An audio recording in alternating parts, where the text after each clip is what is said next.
All right. Good evening, everybody. How are you tonight, Larry? Doing fine, thanks, Chris. How are you? I'm good. I think we're going to talk about the election of 1880, right? Correct. Now, this is the first election since after Reconstruction. I believe it's the first Yep. election since, or the first election they have a direct electors. Um, Yep. is this the first election that there's two generals on the ballot? I'm sorry, there's two what? Union generals. There are actually five Union generals on the ballot. Five. Okay. Um, Uh, and then let's see. For major issues, we had the tariff, and then there was the Asian Exclusion Act. Was that right? the Asian Exclusion Act, yeah. The Okay. Greenback economic policy, the and civil servants, civil service. How i.e. the spoil system. How do you get appointments after you're elected? Also, Reconstruction was a major issue because the Republican Party was still in favor of keeping up with freedmen's rights to vote and everything, while the Democratic, well, I shouldn't say Democratic Party, but the South was starting to funnel into the Jim Crow legislations to stop freemen from voting. Um, Ultimately, you're going to see poll taxes and literacy taxes um, and other ways to turn off the vote down the line, not so much in this election. Um, Most of the major issues between the Republican and the Democratic parties were not that great. A lot of this was personality, and a lot of this was the Republicans as still the winners of the Civil War against the Democrats, who a lot of people believed caused the Civil War. Uh, Garfield refused to run on the bloody shirt coattails based on he did not go he did not accuse the Democrats during the campaign of causing the Civil War. As you said, there were both the Republican and the Democratic parties were led by generals. Garfield was a general, and Winfield Scott Hancock, who was the Democratic candidate, was a general. Weaver, who was the Greenback Party candidate, was a general. Um, Dow, who was the Prohibition candidate party, was a general from Maine. And Phelps, who was the leader of the anti-Masonic Party, was also a Civil War Northern Union general. So when I look at the issues, other than the actual Greenback issue, which was very important, there's not that much difference between Garfield's stand and Hancock's stand. Okay. Um. So take us back. So uh, Hayes is leaving office. Yeah, Take Hayes us, Hayes made an agreement when he accepted the nomination in 1876, and also when they agreed that he was going to be put in office, he agreed that he was only going to be a one-term president. oh, really? Yes. Huh? I didn't know that. Yeah, it was one. Hayes had no intentions of running again in 1880, though, if I'm not mistaken, there was one elector who voted for him in one of the early ballots in the Republican convention, but he did not want the job again. So on the Republican side, we have a familiar face trying to return in Ulysses Grant. That's correct. And Grant, for the first 35 ballots, is the leader. The most he ended up getting was in the 33rd ballot was 312 votes. Now you needed 370 to win. Grant was between 304 and 310 or 312 in all 36 ballots, but that was it. Um, Grant was supported by Senator Roscoe Conkling of New York, and that may have been one of the issues against him, because Conkling was what was called a stalwart in the Republican Party. He favored not civil service for jobs, but he favored Andrew Jackson's old spoil system, to the victor Okay. belong the spoils. Yeah.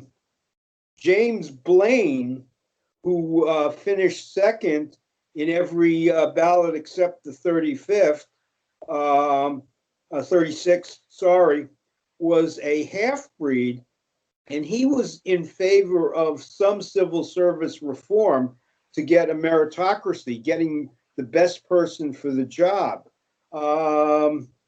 Hancock, on the Democratic side, was okay with civil service reform and did not make it a major issue. Hancock did not make it a major issue. Correct.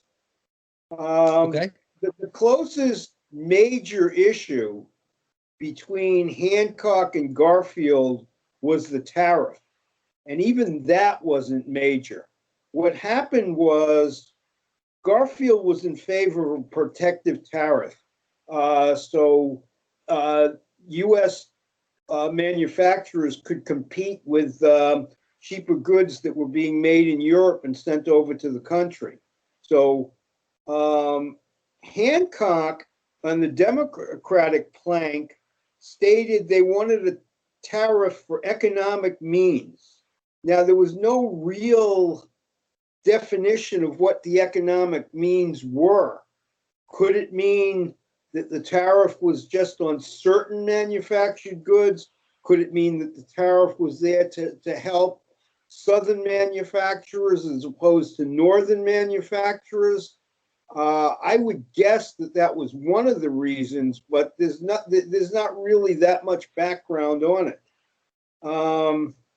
I think the more interesting issue in the whole campaign, and that issue is the greenbacks, because the third party presidential candidate Weaver ran on what's called a greenback party. Both Hancock and the Democrats and Garfield and the Republicans wanted money to go back on the gold standard. Huh. So there was no difference between the two parties on that issue. No major difference, correct. Okay.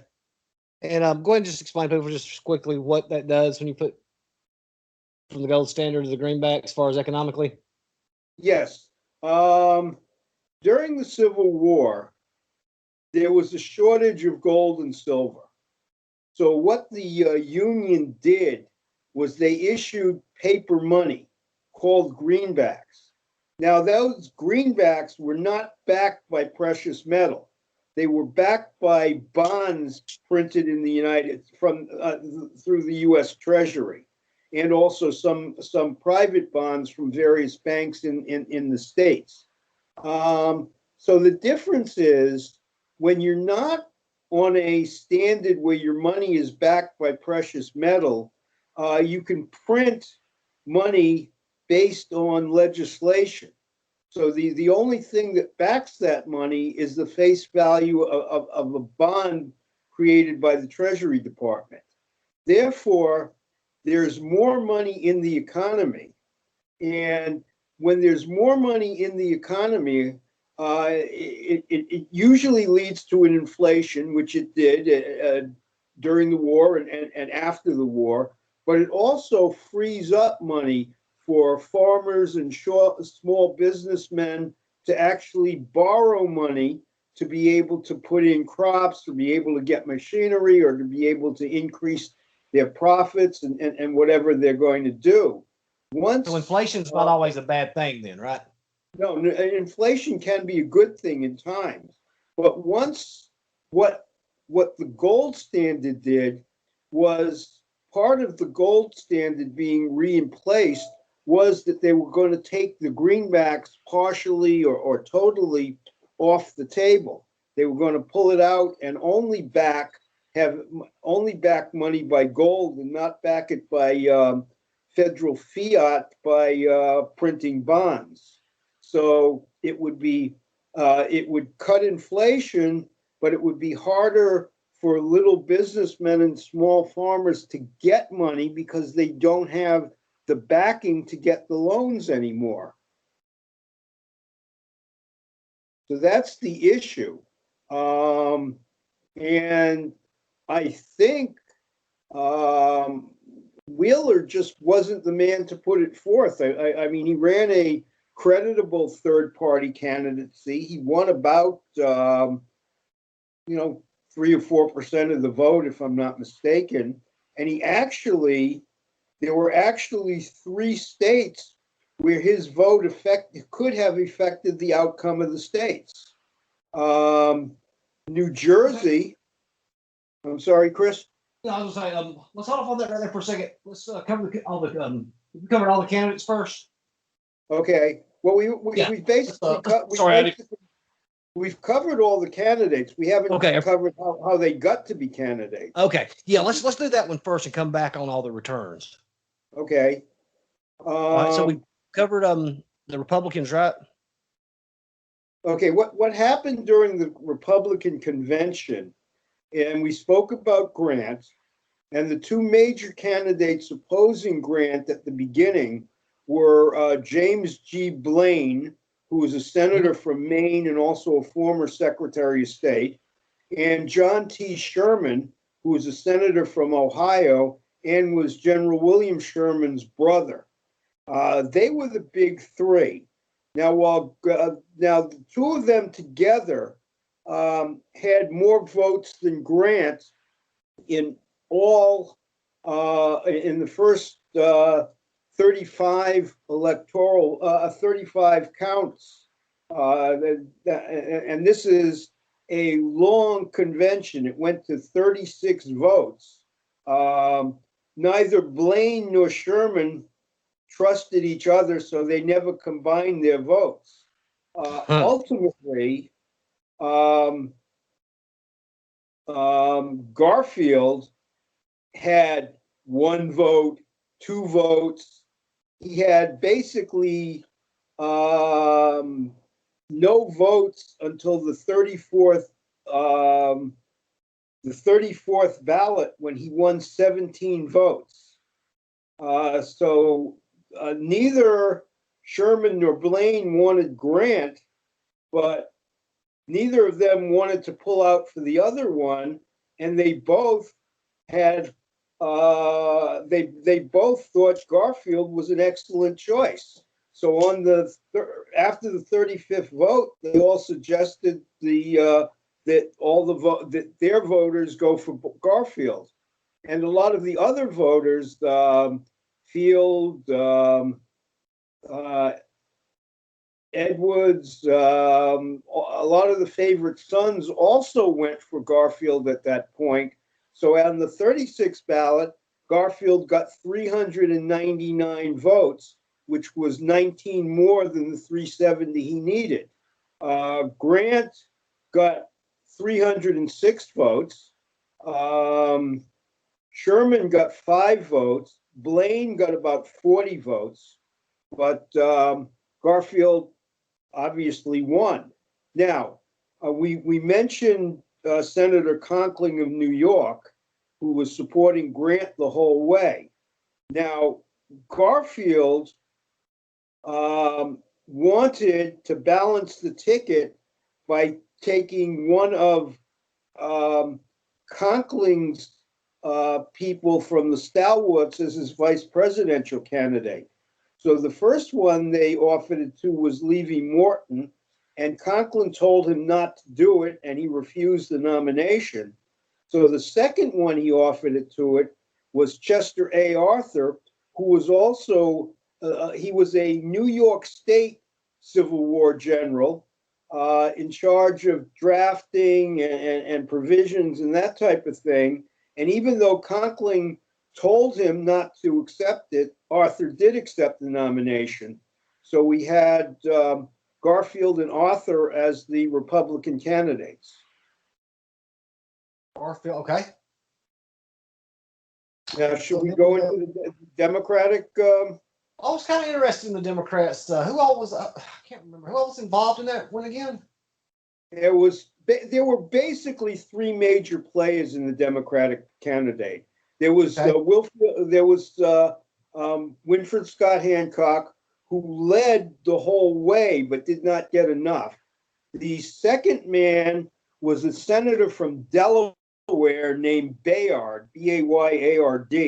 He was a conservative Democrat, so really he was off off the mainstream of the Democratic Party, which even though most of them were from the South, or many of them were from the South, um, they were they were sort of they were more liberal than Bayard.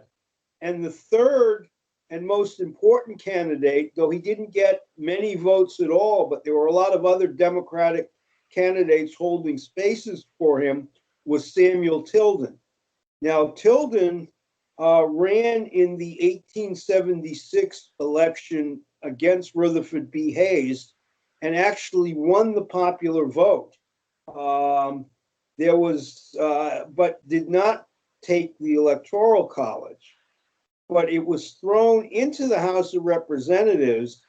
But before the House of Representatives actually voted, the two sides got together. Tilden was okay waiving his rights to the presidency, quote unquote, if the Reconstruction was rolled back and federal troops were withdrawn from the South, which Hayes agreed to. So a lot of Democrats thought that Tilden deserved the nomination again in 1880, and they thought he would be a very good candidate. And an aside, when I used to live in New York City, I was a member of the Samuel J. Tilden Reform Democratic Club. We met on Irving Place, which was in the Gramercy Park area. But right off the bat, within the second ballot, Tilden decided he didn't want to run. So basically, most of the Democrats went for Hancock, a lot of it because of his military service, but not all of it. A lot of it because he was a name, he was famous, a hero. But Bayard was not really in step with the majority of the Democratic Party. So on the third ballot, Hancock won sufficient ballots to win the nomination, but they declared him the winner by unanimity afterwards. Everybody dropped out, including Bayard, and Hancock won by unanimous vote. Hancock picked a representative from Indiana named Edwards.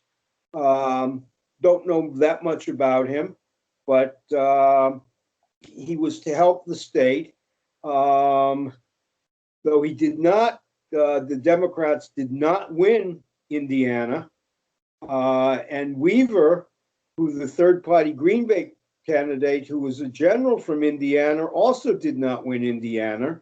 So obviously, Garfield won Indiana. But Indiana was one of those states where if Weaver wasn't in there and his votes went for Hancock, Hancock could have taken Indiana, but it was unlikely because Indiana, most of Weaver's support were disgruntled Republicans. Okay, that is interesting there. So then I'm sorry, go ahead. You're fine. Okay, so then the other two states in the election that Weaver could have effected, one was New Jersey, where Weaver got approximately 12,000 votes, and Hancock won New Jersey by a little less than 10,000 votes or a little more than 10,000 votes. So that one could have gone into Garfield's column. And if it was, then Garfield would have won every state north of Maryland, Delaware. Oh, wow. So this is the first election that the Democrats have captured the solid South. They won every single state in the South, including California. California actually had 6 electoral votes. 5 went for Hancock and 1 went for Garfield. And California was the 3rd state that Weaver affected, because without Weaver, California could have gone for Garfield also. That's a pretty close thing there. What was the total electoral vote? For Garfield? Well, for all of them. Well, Weaver and the other 2 didn't get any electoral votes. It was if you hang on 1 second, I can get the exact figure. So okay. Sorry, that's all right.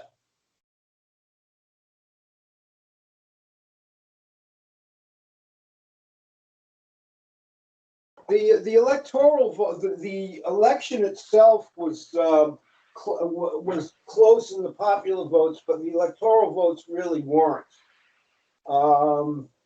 Garfield took all the major states. The 2 biggest states at the time were New York and Pennsylvania. Garfield got 214 electoral votes and Scott got 155. Oh, but there were okay. states that were very close. I don't know if I mentioned it, but the popular vote, Garfield won the popular vote by less than 10,000 votes.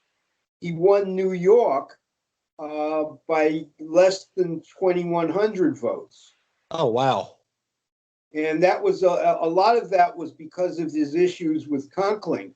So even, basically, Conkling made New York very close, but not close enough that Weaver could have changed anything. Okay, yes, I see the math there on that one. How many electoral votes did New York have? 214 to 155. And how many did the state of New York have? 30-something, 31, I think. Okay. And Pennsylvania had 26 or 27, maybe 28. All right, so this was how did the directly choosing the electors, how did that change anything? I mean, how did this? It really didn't change anything. Okay. It was just a matter of how the electors were chosen.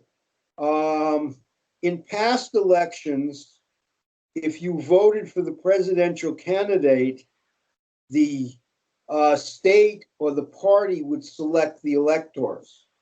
In this one, by voting for the presidential candidate, you were directly voting for a slate of electors in the state.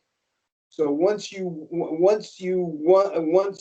Garfield won New York, the New York electors were pledged to Garfield.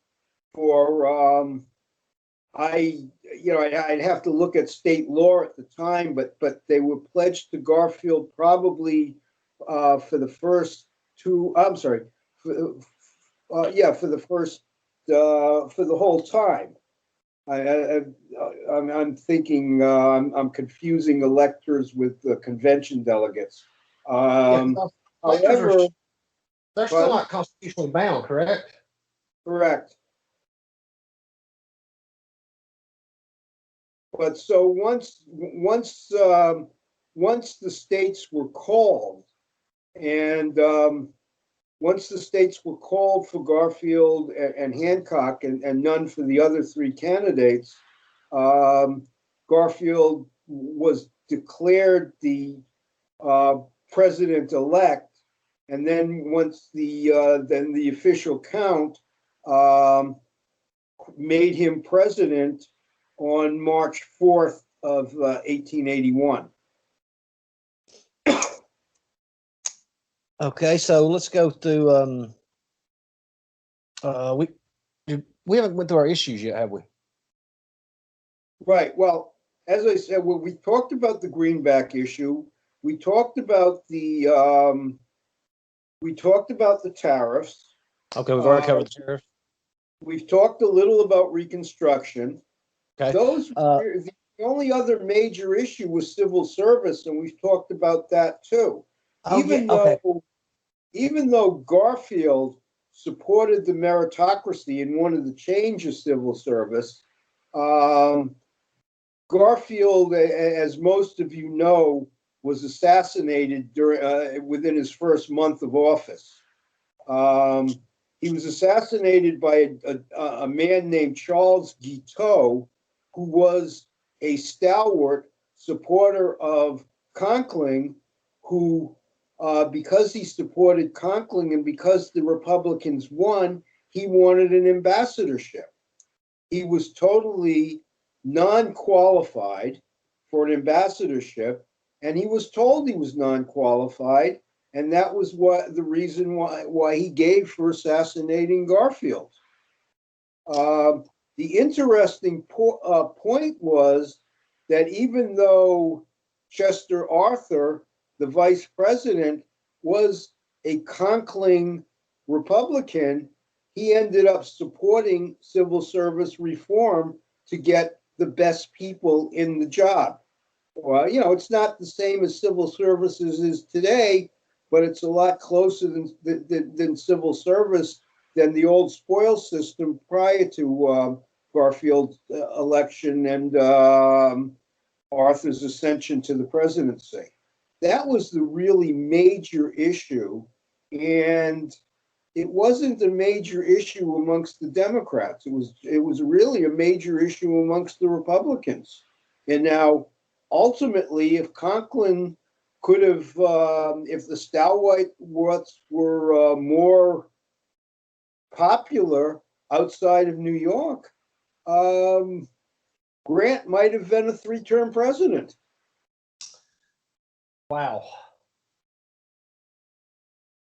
Did Grant, you think since 1876, did he plan this comeback, or what do you think was going through his mind?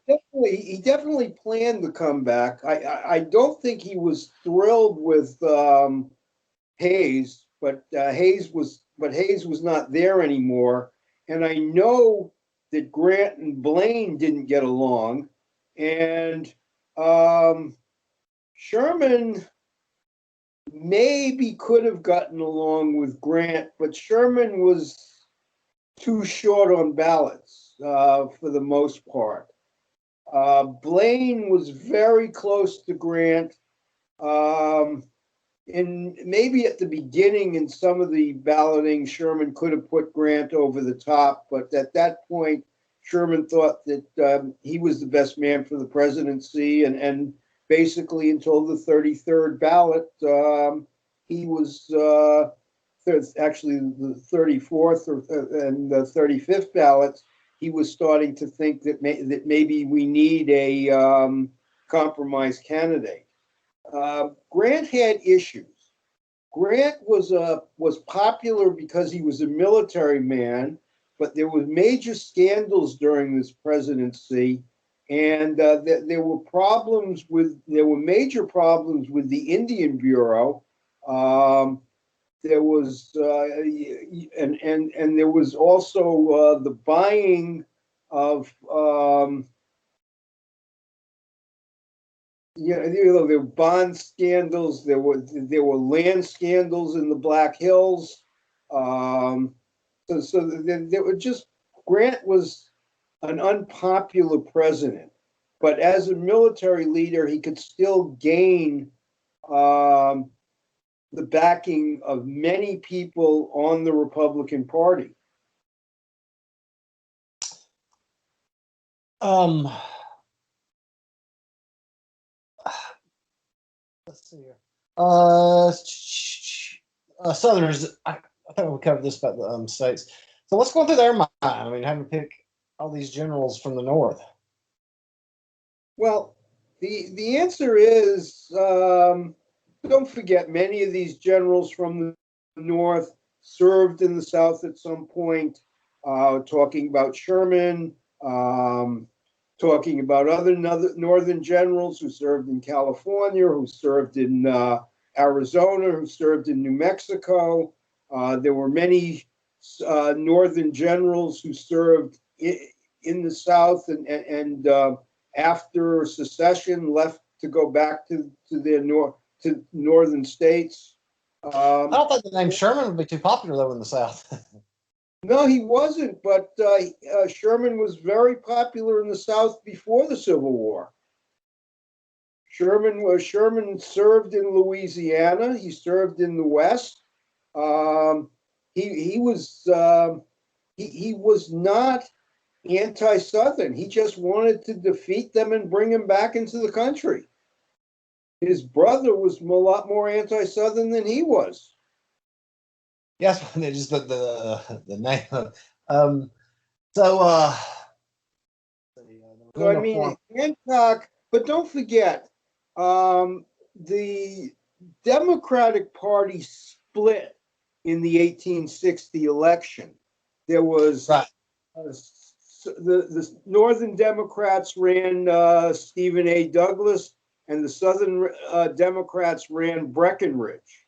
Right. Lincoln with the Republicans, though he won a majority of the Electoral College, basically in a four-person election, only won 38% of the popular vote.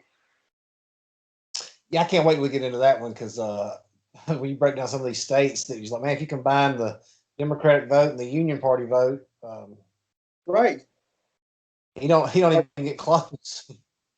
Right. I mean, there were, as we go deeper and deeper into the election cycles, there are less and less third parties. Most of the elections between 1884 and 1912 had no effective third parties. Actually, Weaver and the Greenbacks were not an effective third party in 1880. There were no effective third parties in 1876. A lot of smaller parties would combine in with the Republicans or in with the Democrats to give them the majority and would not run as a third party. It wasn't really until Teddy Roosevelt formed the Bull Moose Party in the 1912 election, where another major candidate ran on a third party and may very well have thrown the election to Woodrow Wilson. That is very true. What if we covered anything else covered on this one? Well, we discussed the Asian Exclusion Acts, which came about in first one was in 1880, I believe. The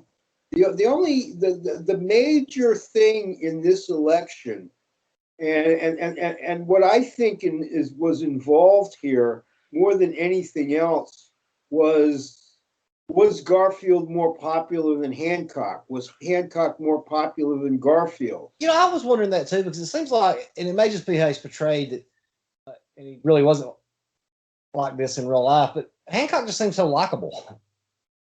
Well, Hancock was likable for his troops, but he was a military man, and you had Grant had two terms. You had Hayes having a turn. maybe it was, Garfield, though he was the general, was in intelligence more than actual command. I mean, he did Right. command, but no, he was intelligence. It was a little bit different, and it was about time when everybody was running on the fact that they were a Civil War veteran. Little hangover. Weaver's vice presidential candidate was a Civil War veteran. He was a Confederate Civil War veteran, but he was a Civil War veteran. Right. Dow and Phelps, the two generals leading the Prohibition and anti-Masonic parties, were Civil War generals. Arthur was a Civil War general, though a state general. Cleveland was not, but Benjamin Harrison was a Civil War general. William McKinley wasn't a general, but he was a Civil War officer. He was a major. The first, other than Cleveland and other than Andrew Johnson, the first president with no roots to the Civil War was Teddy Roosevelt, and he fought in the Spanish-American War. It's true. Yeah. Yeah, if you're going to be loaded up with, I mean, you have to be, Civil War vets from Right. years. I mean, there was an old joke that it was a Southern joke, so hopefully I'm not insulting anybody, but there were four men running for office, and one of the men said, well, I lost my leg at Chickamauga. The second man said, I lost my eye and hand at Gettysburg. The third man said, I lost my arm at Chancellorsville. The fourth man said, well, I didn't know that we all had to have a Civil War injury to run for this race, but I'm the most ruptured man amongst the four of us. I've never heard that one. Well, I mean, yeah, it was just it was a show that at some point, military men don't always win, and when we talked about this in our last post for the 1948 election, Dewey was not a military man, and Truman, though he was a military man, he was a major in artillery in World War I, was not really known as a military man, and neither Thurman nor Wallace were military men. But but here you're in a culture of the military, and as I mentioned before, one of the first things Garfield refused to run was on the bloody shirt, the fact that the Democrats were the cause of the Civil War. So they're trying to get away from military. More of a healing type candidate. Right. Yeah. What the most important, what I think the most important thing to come out of this election is the solid Democratic South. Still pretty much said to switch parties, but it's still pretty much been solid one way or another ever since. Right. Hancock won every single Southern state. If you count California as a Southern state, he lost one elector in California. He won 5, lost 1. The only state north of he won Delaware and Maryland, which were border states during the Civil War, and he won New Jersey. And he won New Jersey basically because Weaver took, in all probability, Weaver took the state away from Garfield.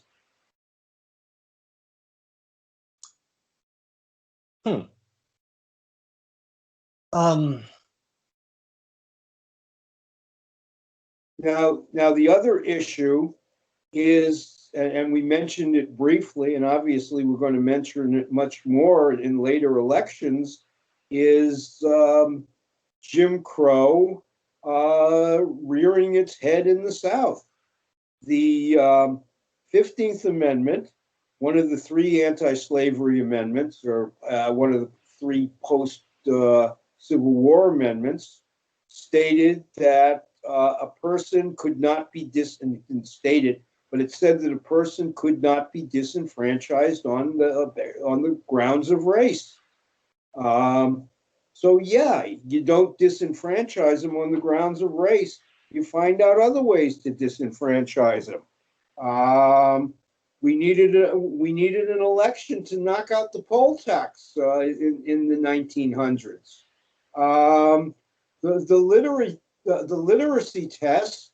You didn't have to be able to read and write in English. You had to be able to read and write in whatever language the literacy inspector in some of the districts in the South wanted you to read and write in.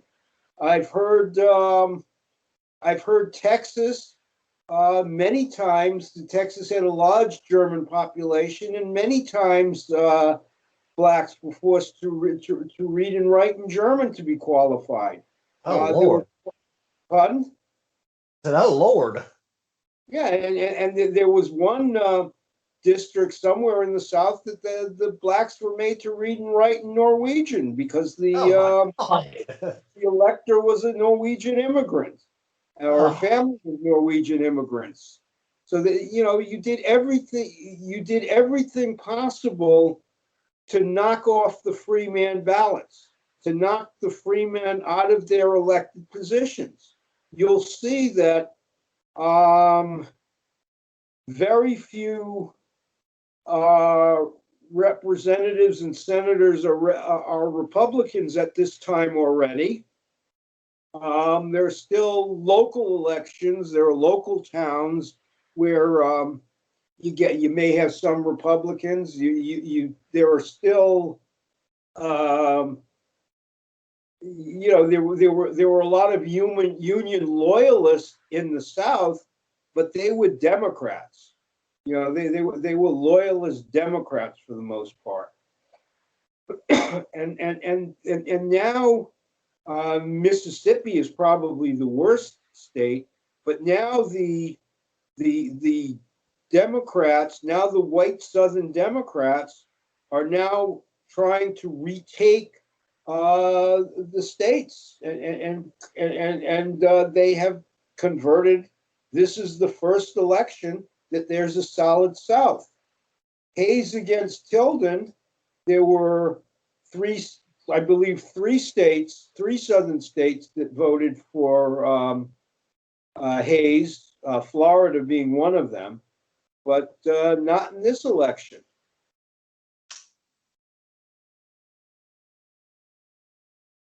I mean, I think those are the major points to be taken up in the 1880 election. Yeah, I mean, I can't. Is there anything you want to add to this one? I mean, I can't think of anything I've got for it. Well, I think the reason we took this election, the reason we wanted to do this second, at least in my mind, is just because of the fact that it was the first election with the solid Democratic South. Right. Yes. There were major issues, but unless you're into economics, greenbacks and tariffs are not going to thrill you. So the interesting part of this election was the demographics. What was happening in the country? The country was basically being divided again, and it will ultimately start having states' rights, lost causism, the solid South, and it will be divided again. And ultimately, it's going to cause in the 19 teens and the 1920s and the 1930s the great Negro migration into the northern cities. Is that when it started in the teens and 20s? Excuse me? Is that when it began? You said the teens and 20s? The teens and 20s, yeah, that's when it really began. People realized that they weren't going to get a fair deal. At the very beginning, there was some civil rights legislation in the 1860s after the Civil War. The Supreme Court upheld some decisions against the Solid South in favor of Republican voting and that type of thing, but it was getting less and less. And then finally, in 1898, and there's a lot of interest in this case. It was called the case of Plessy versus Ferguson. And to study the actual case, it's fascinating, but we really can't do that here. It was a streetcar case. And basically, what it held was in public facilities, separate but equal facilities for blacks and whites and Asians and other races were constitutional as long as they were separate but equal.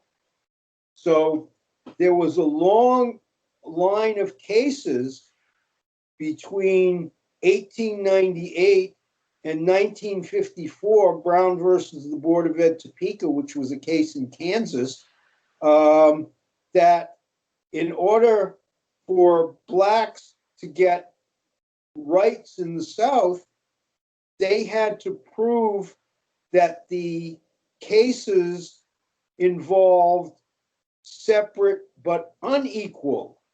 And in that case, a black was able to go to a law school in Texas or South Carolina because the white law school or the state white law school was a lot different from the state colored law school.